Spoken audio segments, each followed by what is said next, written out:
Thank you, everybody. Some of you will already have a bit of a grasp on my leadership style. Some of you may not. So let's go back. Where did this all start? How did my leadership style come about? Leadership starts, I think, when you're a little one.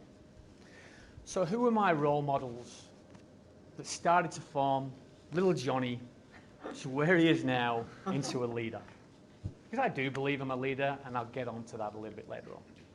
So when you look at it, I have my parents, I have my siblings, so my brother, my grandparents, and my friends. My parents, they hated each other. They separated violently and still don't like each other today. Not a great leadership area there. My brother, we hated each other when we were younger, and to this very day, we can't spend 2 minutes together in the same room without it kicking off. Hence the reason they're 17,000 kilometers away, and I'm over here in a new country with a new life. On top of that, I have my grandparents. I spent a lot of time with my grandparents. But they were publicans. They spent a nocturnal life because they owned pubs and clubs, and they were musos just like my father. So I really didn't, even though I was with them, their leadership was a little bit off to the left-hand side.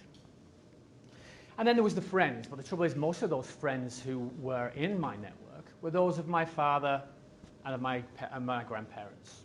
So it was musos, it was pot-smoking hippies, it was all that sort of stuff that was happening back in the 60s, and that's where it all started to mold. Going beyond that, as I'm getting older, it leads then to trying to get leadership from teachers, because I'm at school now. Okay, so this is where a lot of leadership comes in. This is where it molds it. Unfortunately, because of the separation, my brother and I went through 7 junior, we call them junior schools back then, and 4 senior schools. We never stayed still. We never had that opportunity to bond with a teacher or bond with friends at school. We were always on the move. So that sort of leadership didn't come into it at all. And my friends at that time, when we were getting much older, we were going out, we were clubbing and pubbing, and that was basically that little group of friends. My 7 friends were those who I was dealing with all the time, and we played in that space. My stepfather at the time was quite a strict person. He believed in very strict discipline, so that meant the strap. We got hit. We got disciplined if we did things wrong. The trouble is, it didn't stop us doing things wrong because we'd already had this little bit of a rebellious upbringing. I feel really sorry for my stepfather right now. I met him for the first time in 15 years after leaving, and I had to apologize to him because for many, many years he was my real father because he was there every day with us, but we never treated him like he should have been treated, which is pretty bad, and I felt sorry for it, but it took me a long time before I actually accepted that. So when we look back then through them period of time, when you look at, say, leaders who are not your friends, leaders who are not close to you, the other leaders that I was exposed to were the Labour leaders of the English government, of the English life back in the 70s and early 80s, where you had things like socialist, Marxist, Arthur Scargill saying, we will not lift another tool until we're all on strike.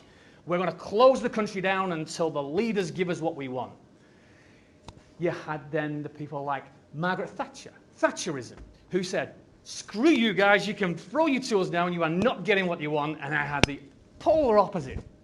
Thatcherism, socialism, Marxist, Labour type of governments.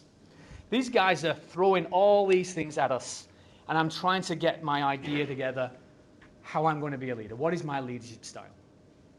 So when I've written here, I've wrapped it all up as going. I had a hippie, law-flouting father. I had a very moderate mother. I had capitalist grandparents. You had the socialist, Marxist Labour government. You had Thatcherism. And thrown into that, I had the gender-bending musicians of Ziggy Stardust and Mark Bolan to throw it all in there. So that's where this Technicolor leadership thing comes from. It's like, oh, wow. How do I become a leader with a particular style after all that's been thrown in together? So that's what bought. So where am I now? Okay. I currently am the president of this club that needs a leadership style. It's probably not a very rigid leadership style. I also have Peninsula Trail Runners, another group that I'm a president of.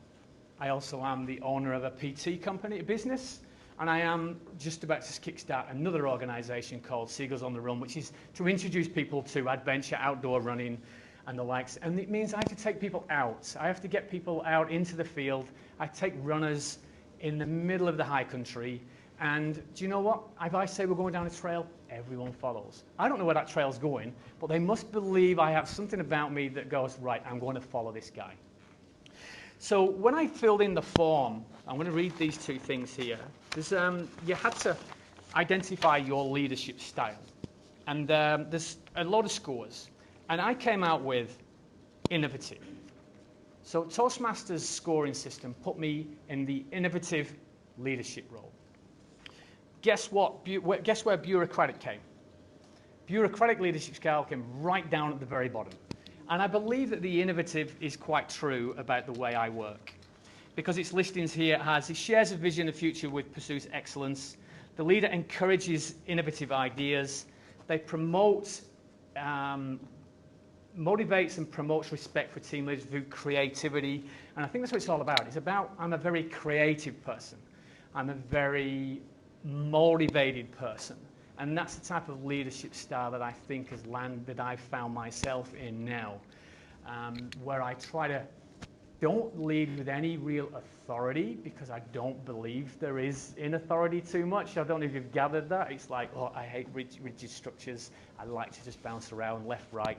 And that's the reason why I've come up with this little phrase, let's bounce, because that is exactly where I am going with my leadership. It's just, let's get out there, let's just do this, roll up the sleeves and get stuck in. And I want people to be creative. I want that creative style from them.